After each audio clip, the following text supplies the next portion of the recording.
boss, so share ko lang ngayon yung ano no. Gandang araw pala sa lahat. God bless po sa inyo ha. Share ko lang ngayon yung paano namin ginagamit yung ito, malamig na mahawa ko na. Yung lumang flange. So dito yung galing ano, na-trim out ko na, naturno ko na to eh. Naikuha ko na yung saktong sukat nito. Ayan po yung galing sa flange no. Ito po ang kailangan ko yung spline na yan. So ginawa ko, galing dito, pinutol ko yan. Pagkatapos putulin, sinukat ko na ayon sa sukat ng bearing na to, 6007. So sakto na yun mga boss. Ayan. Pagkatapos eto, bagong ano to mga boss ha, bagong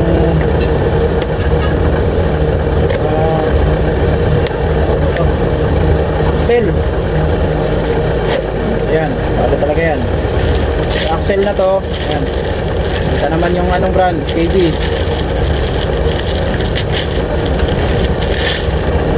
Ito naman ang puputulin ko para ito yung ibabaw ko doon sa may steering column.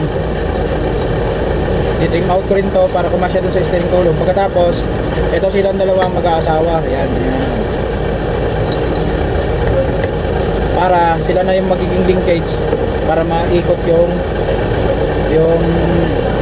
steering column. So ganyan yung pagkaka-setup niya mga boss. Medyo magastos nga lang dahil magkano ito, magkano rin to. Kaya minsan pag kami na mga luma katulad nito basag na, inihingi ko na lang o binabayaran ko 100, 50 o 100, depende kung magkano ibenta.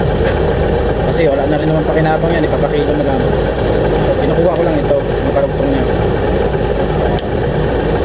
Tapos ito, i-trim out ko ito, ilalagay ko ito dito. Pagkatapos ito, i-trim out ko rin, sila magdurugtong ganun. Ito yung welding sa steering column, ito dudugtong. Yan. So sige mga boss, gagawin ko muna ito.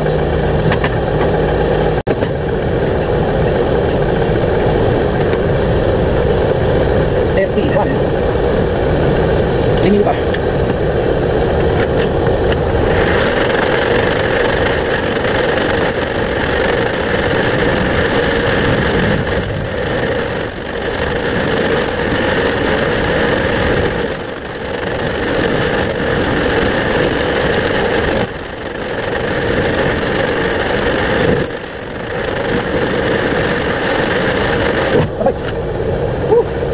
Basta kang bala.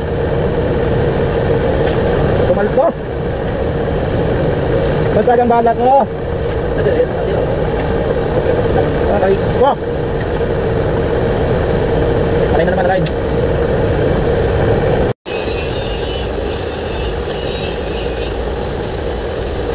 Aray ko, basta kang bala. Tapos